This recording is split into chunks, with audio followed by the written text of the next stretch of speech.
Assalamualaikum warahmatullahi wabarakatuh, Bapak dan Ibu sekalian yang berbahagia. Selanjutnya kita akan membahas mengenai bagaimana menyusun proyek profil ini dengan berbasis literasi dan numerasi. Aktivitas-aktivitas apa saja yang bisa dimasukkan sehingga akan meningkatkan kemampuan literasi dan numerasi dari para peserta didik dalam membuat ataupun melaksanakan proyek P5 ini. Kita akan lihat yang paling penting kita lakukan adalah bagaimana kita menemukan ide-ide aktivitas ataupun kegiatan apa yang akan meningkatkan literasi dan numerasi dalam pelaksanaan proyek. Bisa jadi mayoritas dari proyek yang dilaksanakan seperti yang keterkaitan dengan kebinekaan itu akan meningkatkan kemampuan literasi siswa seperti itu ya. Ketika siswa membuat proyek yang terkait dengan gaya hidup, mengatasi banjir dan sebagainya, bagaimana mereka mengobservasi, lalu mereka membuat semacam proyek atau semacam poster atau spanduk mengajak untuk bagaimana caranya agar banjir tidak terulang lagi, itu juga akan meningkatkan kemampuan literasi. Begitu juga dengan kegiatan yang dapat meningkatkan kemampuan numerasi dari para peserta didik, seperti misalnya bagaimana siswa mendata rekan-rekannya di kelas, lalu menampilkan hasil pendataan tersebut dalam sebuah laporan, dan laporan yang disajikan itu menarik untuk disimak oleh rekan-rekannya dan bermakna penting bagi orang banyak, seperti itu ya. Bagaimana kondisi rata-rata tinggi dan berat badan siswa misalnya. Selanjutnya analisis apa yang diberikan ketika ada siswa yang terlalu antara berat sama tinggi itu tidak berimbang, atau mungkin terlalu obesitas dan sebagainya. Nah, ini tentu menyajikan sesuatu yang menarik dan terkait dengan kemampuan siswa membaca data-data dan angka-angka yang juga mampu pula mengkomunikasikan kepada yang lainnya. Ini adalah inspirasi ide aktivitas literasi dan numerasi. Selanjutnya aktivitas yang berbasis data dan angka, misalnya mengadakan bazar di sekolah atau membuat produk lalu melakukan estimasi harga, selanjutnya mengukur dan sebagainya. Ditambah pula dengan bagaimana kemampuan menganalisis dan menjelaskan kepada orang lain. Ini adalah bagian ide-ide ataupun aktivitas yang akan meningkatkan literasi dan numerasi. Pada hari ini kita akan mencoba salah satu kegiatan P5 yang bisa dilakukan untuk meningkatkan kemampuan literasi dan juga ada unsur untuk meningkatkan kemampuan numerasi dari para peserta didik yang bisa menjadi inspirasi untuk kita bersama. Misalnya topiknya adalah temanya gaya hidup berkelanjutan dengan topik Agen Ecobrik Indonesia, atau istilah judul yang lainnya ya, yang disesuaikan dengan kondisi dari sekolah masing-masing. Membahas sampah menjadi produktif. Tema ini dipilih salah satunya adalah karena sampah benar-benar menjadi permasalahan yang tidak ada habis-habisnya di lingkungan mana saja, terutama di lingkungan sekolah yang sehari-harinya siswa itu menggunakan ataupun memakai ataupun pemakaian sampah itu sangat besar sekali dari setiap jajan dari masing-masing siswa. Jumlah siswa satu siswa itu jajan dengan jumlah yang banyak seperti itu ya. Itu menjadi permasalahan yang ada di sekolah yang bisa kita angkat untuk nantinya menjadi sesuatu yang produktif, yang dalam hal ini adalah menjadi agen Ecobrik Indonesia.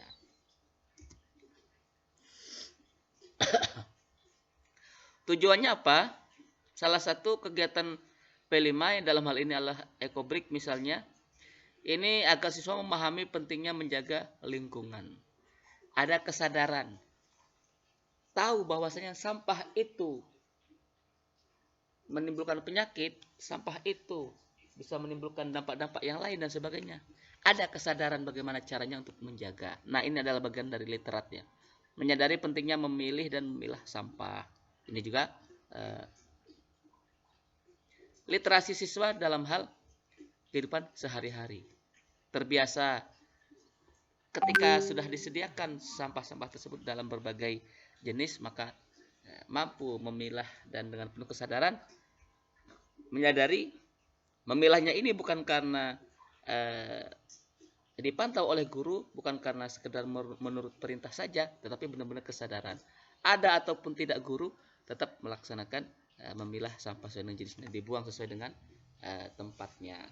Memanfaatkan limbah sampah menjadi kerajinan yang bermanfaat, lalu berkolaborasi, bekerja sama membuat sebuah karya dari sampah yang tadinya hanya dibuang-buang saja.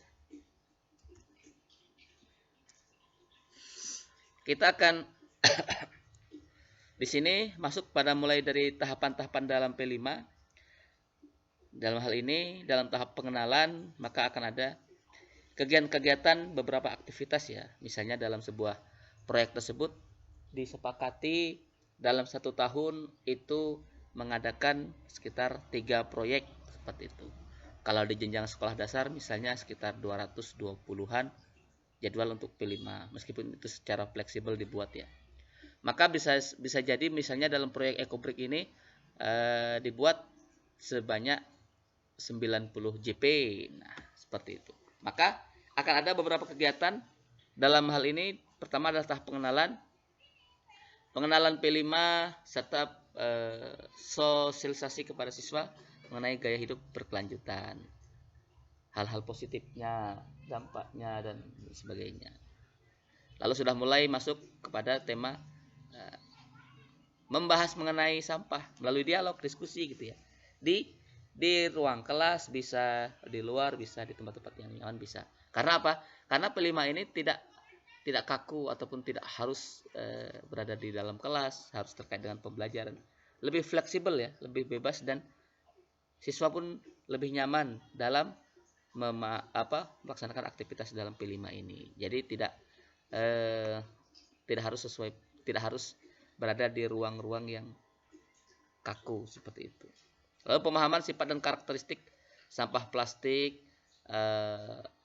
melalui diskusi, penjelasan, mereka bisa menyimak dari beragam sumber gitu ya, atau dari berdialog dan juga mungkin mewawancarai para tokoh-tokoh di sekitarnya mengenai materi ini, sampah plastik dan juga nanti pembentukan ekobrik. Jadi dalam pengenalan lebih kepada sifat dan karakteristik sampah, mana yang bisa digunakan untuk kerajinan ataupun produk-produk lain, mana yang tidak gitu ya.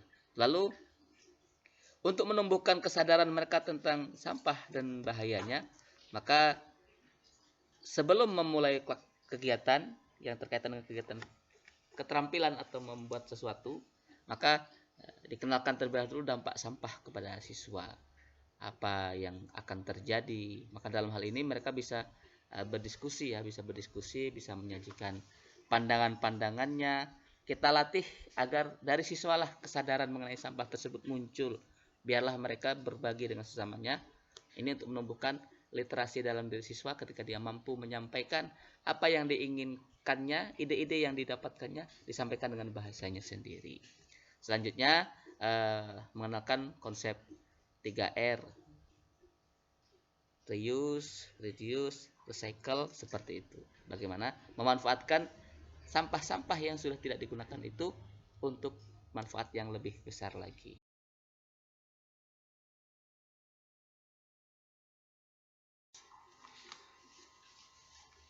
Selanjutnya dalam tahap kontekstualisasi, maka guru bersama dengan siswa, ini pada momen yang selanjutnya ya, pada hari yang selanjutnya, pada waktu yang berbeda seperti itu, mengadakan observasi, membaca literasi tentang sampah, membaca dari beragam sumber gitu ya, mungkin juga memperoleh sumber-sumber dari yang lain, dari teman-teman ataupun dari orang tua, dari banyak hal. Diadakan kegiatan bagaimana mereka adanya penugasan tentang literasi tentang sampah ini dan memprediksi apa yang terjadi jika sampah menumpuk.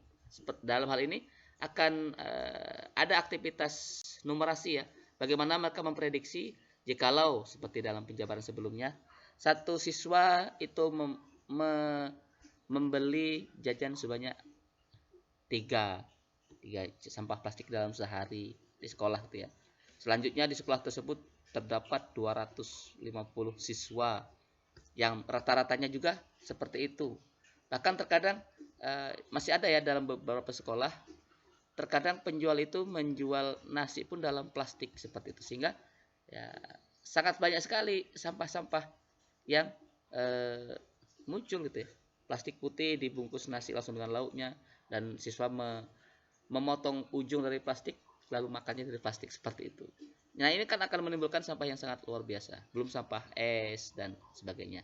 Memprediksi apa yang akan terjadi. Beri kesempatan kepada siswa untuk menghitung-hitung gitu ya, mengestimasi seandainya 1 minggu, seandainya sebulan, seandainya juga sampah ini hanya dibakar, maka dampak-dampak apa yang akan terjadi dari pembakaran tersebut.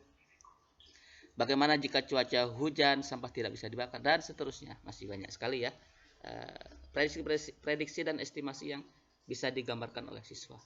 Silakan berikan mereka kesempatan untuk mengungkapkan apa-apa yang difikirkannya.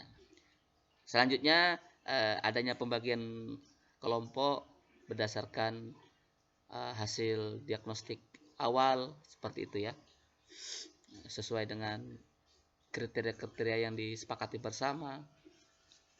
Selanjutnya merancang kegiatan pemanfaatan sampah dan mempresentasikan kembali bersama-sama dengan rekan-rekannya. Jadi dalam hal ini sebelum mereka bergerak ataupun melakukan aktivitas-aktivitas fisik ya, dalam hal membuat ekobrik, sudah banyak penanaman kegiatan yang meningkatkan kemampuan literasi mereka khususnya tentang sampah. Dalam hal ini tentunya karena kegiatan ini memang terstruktur dengan pola-pola bagaimana siswa itu menyadari bahwasanya mereka memahami sampah dan pemanfaatannya, maka akan tertanamlah dalam diri mereka literasi yang baik tentang sampah dan bagaimana memanfaatkan sampah tersebut. Siswa menyimak lalu membaca ataupun menonton tayangan video terkait dengan ekobrik, bagaimana pembuatannya dan sebagainya.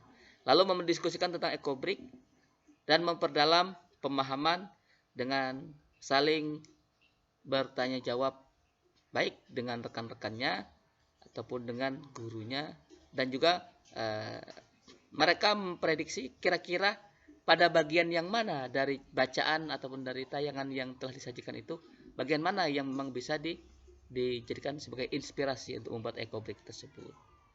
Ya, setelah mereka cukup paham tentang sampah plastik dan sebagainya, kegiatan selanjutnya adalah bersiap untuk mengumpulkan sampah plastik, membersihkan dan mengeringkannya.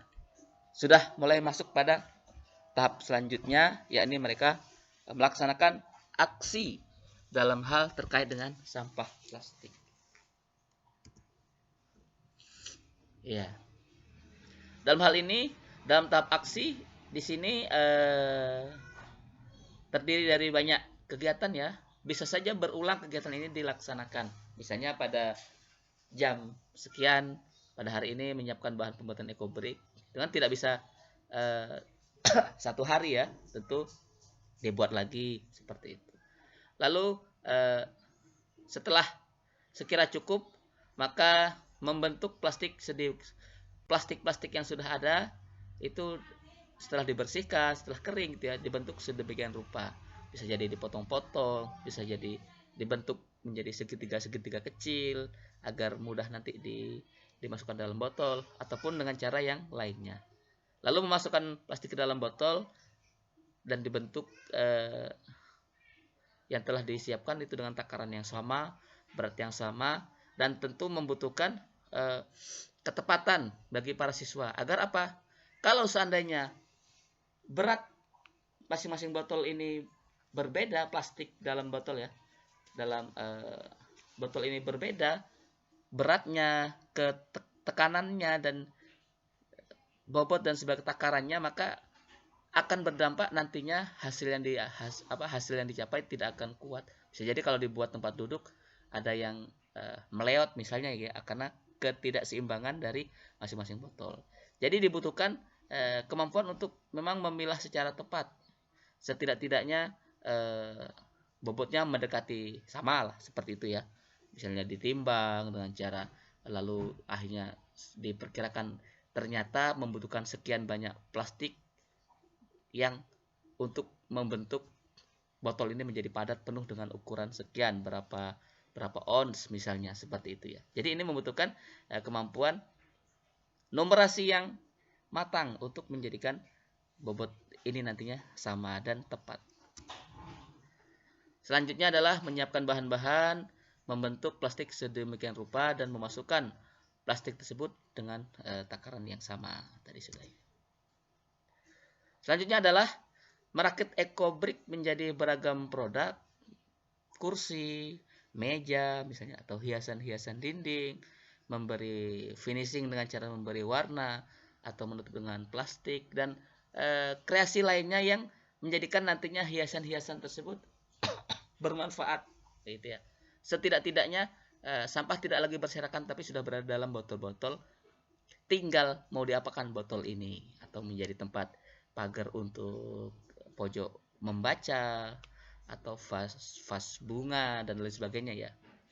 Selanjutnya adalah misalnya sudah menjadi barang, maka ada kegiatan siapa-siapa yang berminat. Dalam hal ini biasanya guru-guru memberikan apresiasi ya, berminat untuk membeli dari para siswa, mengapresiasi siswa dan sebagainya. Ini bersifat opsional. Dalam refleksinya adalah presentasi hasil eco-brick dari masing-masing kelompok, lalu mengadakan semacam post-test terkait dengan materi-materi pembuatan eco-brick gitu ya, dan juga apresiasi dari masing-masing peserta dengan peserta yang lain, apresiasi dari guru, dari warga sekolah, dan menghadirkan orang tua misalnya dan sebagainya, sehingga apa, ini sebagai motivasi dan juga sebagai refleksi atas kegiatan yang telah dilaksanakan, sehingga siswa pun semakin memahami, kemampuan literasinya akan diuji dengan dia bagaimana menjelaskan proses-proses pembuatannya. Kalaulah ada yang mampir atau bertanya ke standnya seperti itu ya, bagaimana siswa tersebut mempresentasikan kepada yang lainnya.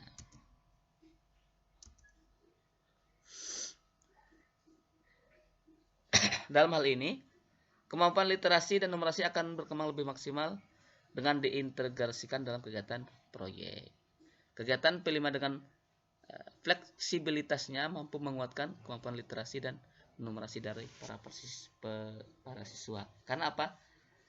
P5 ini sangat fleksibel gitu ya. Waktunya fleksibel, tempatnya fleksibel, materi yang disajikan fokus pada permasalahan sehari-hari gitu ya. Tidak terkait dengan mata pelajaran, dan juga untuk pretest, post-test dan penilaiannya sangat-sangat otentik, sehingga apa, akan mampu meningkatkan literasi dan numerasi siswa dengan lebih baik lagi. Demikian Bapak dan Ibu sekalian, hatur nuhun dan terima kasih mengenai pemanfaatan pelaksanaan P5. Saya akhiri, wassalamualaikum warahmatullahi wabarakatuh.